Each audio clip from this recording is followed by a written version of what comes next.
Kashmir select பண்ணி ஒரு 38 உறுப்பினர்கள், ஒரு 10 குடும்பத்தை சேர்ந்த அன்பர்கள் எல்லாமே வந்து கணவன் மனைவி எல்லாமே வந்து குடும்பத்தோடு சென்றிருந்தோம்.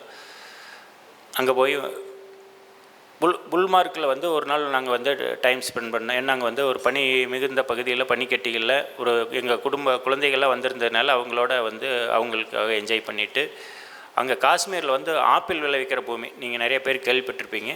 நம்ம ஊரில் எப்படி எலுமிச்சி மலமெல்லாம் இருக்குது, அந்த மாதிரி அளவான ஹைட்டில் நம்ம ஆப்பிளெல்லாம் நம்ம கீழே நின்றுட்டே பொறிச்சிக்கலாம். அதெல்லாம் எப்படி விளைவிக்கிறாங்க, அதை எப்படி பராமரிக்கிறாங்க அப்படிங்கிற ஆப்பிள் தோட்டத்தை எல்லாம் விசிட் பண்ணோம்.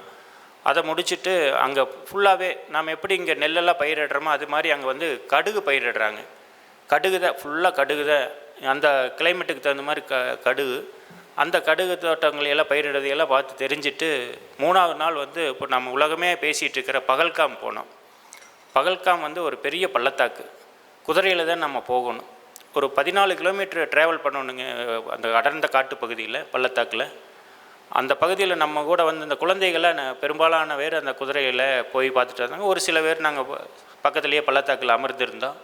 அந்த நிகழ்வு நடந்த இடத்துல தான் வந்து நாங்களாம் ஒரு 2 நாளைக்கு முன்னாடி அந்த குதிரையில் பயணம் செஞ்சுருக்கிறோம். அதெல்லாம் அந்த வீடியோ பார்க்கும்போது எங்களுக்கெல்லாம் அப்படியே மெய்சிலுக்கள் வச்சு ஒரு ரொம்ப வருத்தமான செய்தியாக போச்சு. நாங்கள் அதிலேருந்து ஆனால் நாங்கள் வந்து என்னென்னா, இது மீண்டும் நான் நினைவுபடுத்திக்கிறேன், ஒவ்வொரு நாளும் காலையில் இன்றைக்கி எப்படி இப்போ நம்ம ப்ரேயர் பண்ணணுமோ, நாங்கள் அனைவருமே 38 பேருமே காலையில் எந்திரிச்சோடனே ப்ரெஸ்அப் ஆகிட்டு ஒரு இறைவனை நினச்சி ஒரு வழிபட்டுட்டு தான் நாங்களுடைய பயணத்தை தொடங்கினோம். அந்த இறையர்களால் நாங்கள் வந்து ஒரு நாள் முன்னாடி நாங்கள் டெல்லி போயிட்டோம். டெல்லி போய் எங்கள் ஃப்ளைட்டில் போய் நாங்கள் ஏர்போர்ட்டில் இறங்கினோடனே எங்களுக்கு பார்த்திங்கன்னா ஃப்ளாஷ் நியூஸ் வருது. பகல்காமில் வந்து பயங்கரவாதி தீவிரவாதி உள்ளே வந்து 28 பேர் அப்பாவி இந்தியர்கள் வந்து சுட்டு கொல்லப்பட்டதாக வந்தது. அதுவும் பூராமே சுற்றுலா வந்த பயணிகள், எல்லாருமே ஸ்டேட்லேருந்து வந்தீங்க தான். அதெல்லாம் கேட்கும்போது நம்ம எங்களுக்கெல்லாம் வருத்தம் பார்த்துட்டு நாம் அப்படியே மௌன அஞ்சலிக்கு செல்லலாம்.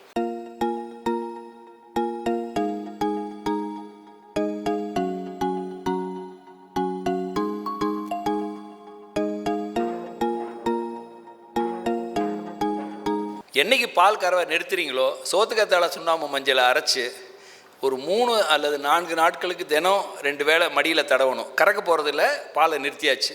அப்புறம் வாரத்தில் 2 நாள் தடவுனீங்கன்னா மடி நோய் வராமல் தடுக்க முடியும். ஒரு வருஷத்துக்கு கிட்டத்தட்ட 15,000 கோடி இழப்பு ஏற்படுகின்ற ஒரு நோய் சாதாரண விஷயம் இல்லை அது. அதுக்கு அடுத்தது நோய் வந்துருச்சுன்னா சோத்துக்கத்தாழை சுண்ணாம்பு மஞ்சளை தடவி மடி நோயை குணப்படுத்த முடியும்.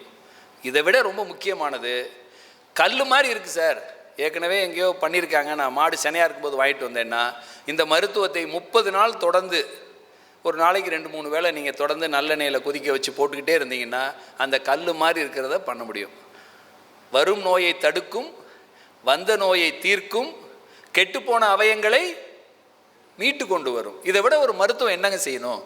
இதுக்கான ஆய்வு தளத்தையும் இதற்கான ஒரு தேவையும் நம்ம பார்க்கலன்னா இந்த பாரம்பரியத்தை அழித்து ஒடுத்ததான மிகப்பெரிய பாவத்தை நாம் சுமக்க வேண்டியிருக்கனால எல்லாரும் அவங்கவுங்க பங்குக்கு இந்த மருத்துவத்துக்கான ஒரு இடத்தை கொடுப்போம். எதை நல்ல ஞாபகம் வச்சுங்க, நான் ஆங்கில மருத்துவத்தில் பிவிஎஸ்சி எம்விஎஸ்சி பிஹெச்டி படிச்சுட்டு வந்து இந்த சித்த மருத்துவத்தை இப்போ நான் அடிப்படை, அதாவது பாரம்பரிய சித்த மருத்துவ அடிப்படையில் நான் வேலை பார்க்குறதுனால இது எல்லாத்தையும் ஒரு புறம் தள்ளிட்டு இதை வைக்கல.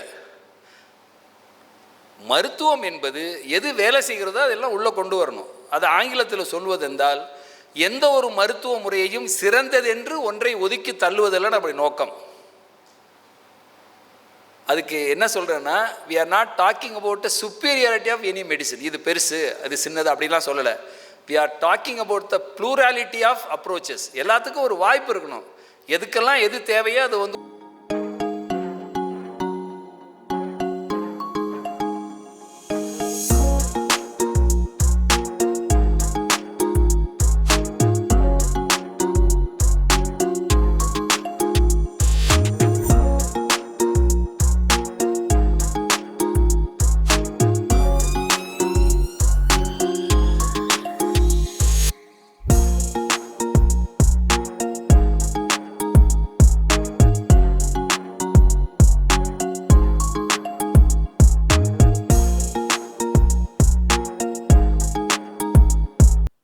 அனைவருக்கும் எனது அன்பான மாலை வணக்கங்கள்.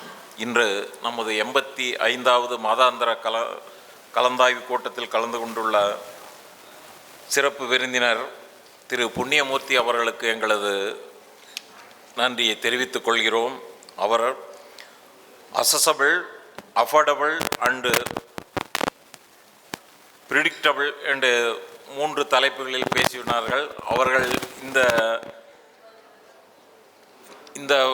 கருத்தரங்கில் 2 மணி நேரம் மட்டும் எடுத்துக்கொண்டுள்ளார்கள். அடுத்த கருத்தரங்கில் ஒரு நாள் முழுவதும் இந்த கருத்தரங்கில் எடுத்துக்கொள்ள மனம் சார்பில் ஏற்பாடு செய்யலாம் என்று எண்ணியுள்ளோம். ஐயா அவர்கள் கலந்து கொள்ளுமாறு அன்போடு கேட்டுக்கொள்கிறோம். அதே மாதிரி நம்மோடு இயற்கை விஞ்ஞானி நமது கேத்தனூர் பழனிசாமி அவர்கள் கலந்து கொண்டுள்ளார்கள். குமரன் நாச்சிமுத்து அவர்களும் நம்மோடு கலந்து கொண்டுள்ளார்கள். டாக்டர் நாகராஜ் அவர்கள் நம்மோடு கலந்து கொண்டுள்ளார்கள். அவர்களுக்கும் எங்களது நன்றியை தெரிவித்துக் கொள்கிறோம். வரவேற்புரை வழங்கிய மோகன் அவர்களுக்கும் எங்களது நன்றியை தெரிவித்துக் கொள்கிறோம். அவர்களது எனக்கு ஒரு குழு கொடுத்தார்கள். அன்பாக இருந்ததுன்னு வச்சுங்க, இன்னும் பொருளாதாரத்தை சேர்ந்தலான்னு சொல்லிட்டாரு. அவர்களுக்கு எனது நன்றியை தெரிவித்துக் கொள்கிறோம். நமது அறங்காவலர்கள், மகளிர்கள் அனைவருக்கும் எங்களது நன்றியை தெரிவித்துக் கொள்கிறோம். அனைவருக்கும் இரவு விருந்து காத்து கொண்டுள்ளது. கலந்து கொள்ளுமாறு அன்போடு கேட்டுக்கொள்கிறோம். நன்றி, வணக்கம்.